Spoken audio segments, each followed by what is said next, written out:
What's up, guys? This is Third Generation Conjure, and we are coming back to you with another video. I wanted to get on here and just discuss briefly cleansing, okay, with any kind of spiritual work. All right, so I'm not going to make this video, I'm trying not to make this video very long. It is a topic that requires a lot of discussion. Okay, so I'll probably make a part two, a part one, a part two, a part three, so forth. So if you ask any of my customers or anyone who has messaged me or DM me about doing any type of work, I always ask them first and foremost, do you know how to cleanse and protect yourself? If the answer is no for that, then there's a whole nother topic of discussion. Okay? So, spiritual cleansing is very important when doing any type of spiritual work and any type of work in hoodoo, especially any kind of baneful work, any kind of banishing work, separation work, etc. It is always important to make sure that you are cleansed and protected. Protection is going to be something that we're going to talk about next week because it deserves a week of itself. Spiritual cleansing and cleansing deserves a week for itself as well. Okay, so I always advise my clients, like I stated, to cleanse before and also cleanse after you do any type of work.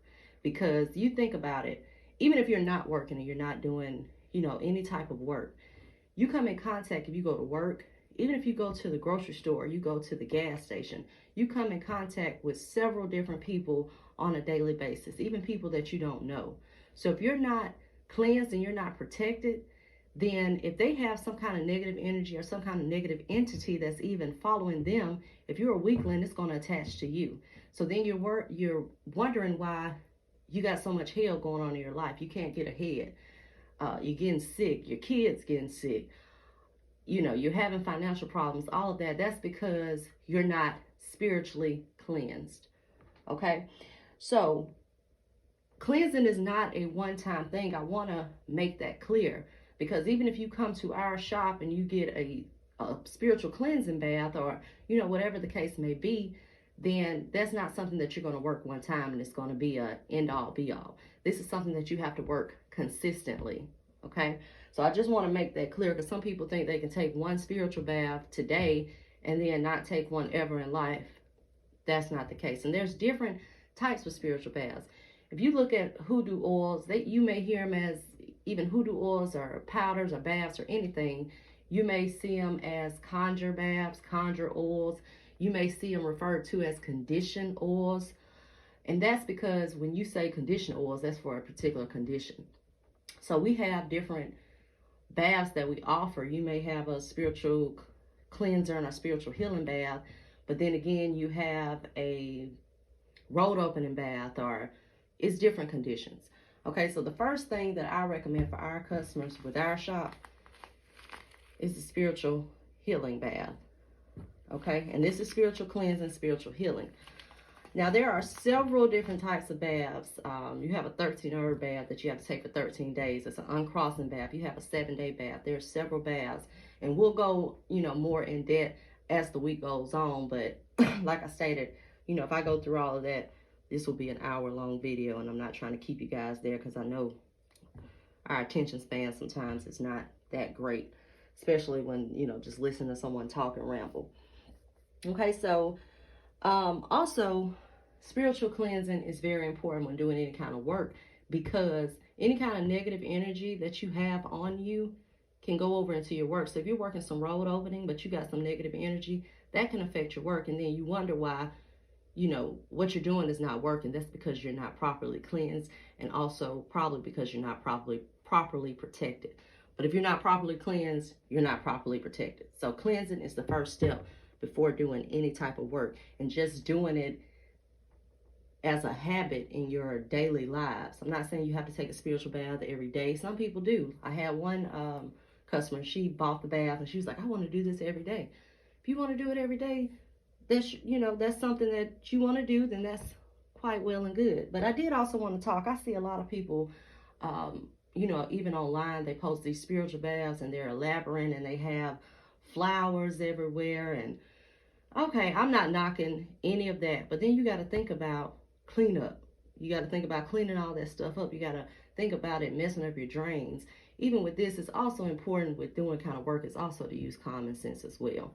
So that's why we sell the baths like this. You have sea salt, Epsom salt, which is also cleansing. Then you have different herbs for different purposes. This one right here is particularly our spiritual healing bath.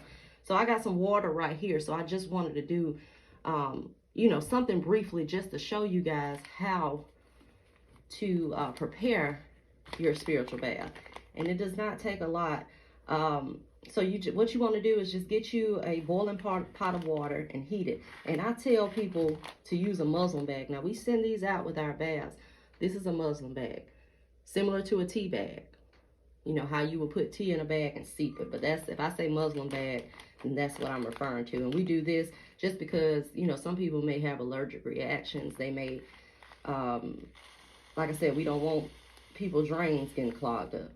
So basically with this, you just put you some spiritual healing into the bag. You don't have to fill the whole bag up, okay? Then you just steep it.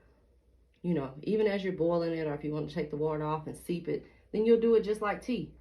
You'll steep that bag in that hot water. Now this water is not really hot. I just have it here for video purposes, but you want to steep that bag. So once you steep it for a while, it'll start turning a certain color, just depending on what type of bath that you have. And then what you want to do when you're taking your spiritual bath is, if you're taking a regular bath, you want to do that first. Okay, so you don't want to take your spiritual bath and go behind and wash with soap and water. So if you're doing, I personally do 2 separate baths. So if I take a shower first, then I'll come behind and I'll take my spiritual bath. And once you get this residue and it starts turning colors and, you know, so forth, you get all of these herbs into the water. This is the water that you pour into your tub.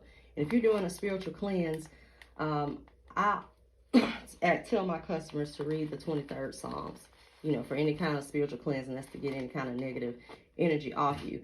And if you are new to the practice, you know, Hoodoo implements Psalms. It's a lot of Psalms used throughout Hoodoo. So one book I would recommend is this book, The Power of Psalms by Anna Reba. Just for, you know, that's for beginners. Okay, so that's just my advice for that. And this book will tell you different Psalms for different situations that you may be going through. Okay.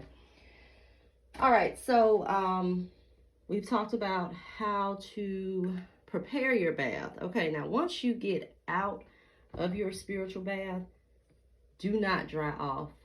Okay. So you don't want to dry off the power of the herbs, the spirits of these herbs that you put in your bath, you know, your protection herbs. So do not dry off with a towel, air dry.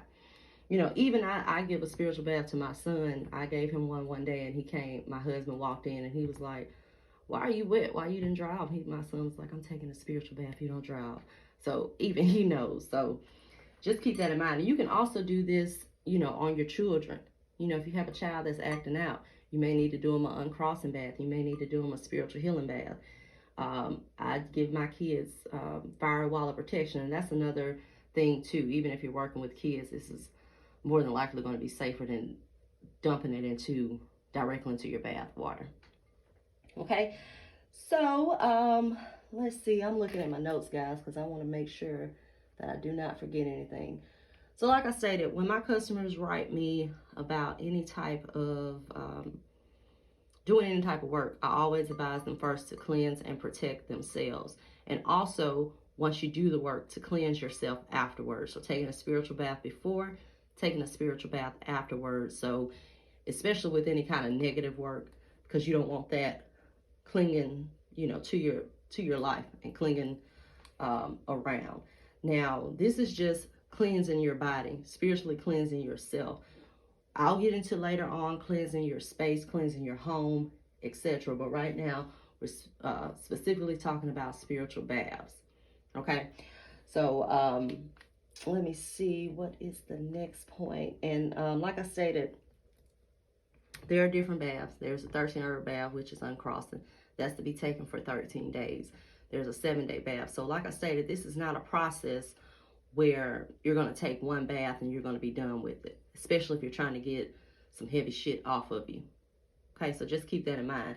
And it's also important to cleanse, just like I stated, because of the negative energy. Even situations like the evil eye is real. That's a video for itself.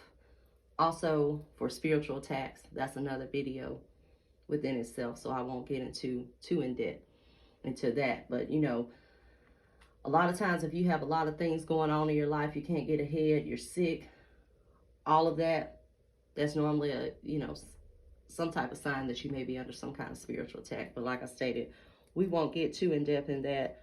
We'll save that for another day. But even with this, it's different types of baths. You have, like I said, this is a spiritual healing. You have fire wall of protection. And also when you do a spiritual bath, it's also important for you to add another layer. So if you're doing some kind of spiritual cleansing, spiritual healing, then you want another layer of protection. So that's where your conditioned oils and so forth come in. If you're doing fiery wall, then you want to anoint yourself once you get out of that tub with fiery wall of protection oil. And I had a customer the other day, you know, advising her how to do a spiritual cleanse, a spiritual bath. Even with the oil, you don't, what you can do, just a tidbit, you know, once you get out your bath and you're lotioning up, put a little bit of that oil into your lotion and anoint your body with it. That's just a little tip. That's personally something that I do. You know, once I take my spiritual bath, I do protection, I'm doing fiery wall, then that's what I put into my lotion, and that's what I put into my body, you know, that's what I put on my body. So you always need to replace something once you do a spiritual bath, because you're stripping whatever negative in your life and you need to replace it. Okay, so yeah, that was all I wanted. I know there's probably several points that I didn't go over, but like I stated, we'll do a part 2 or part 3. I don't want to bombard you guys with too much information right now. If you have any comments, just post them below if you got any questions. You can also visit our website for any kind of spiritual products. The spiritual cleansing bath is on our shop, www.thirdgenerationconjure.store. Also, I'll be coming with tips all week and information as far as spiritual cleansing your home, etc. So make sure that you like us on Facebook at Third Generation Conjure, and also follow our Instagram, which is Third Generation Conjure. Thank you guys. Until next time, like and subscribe for more additional information. Bye-bye.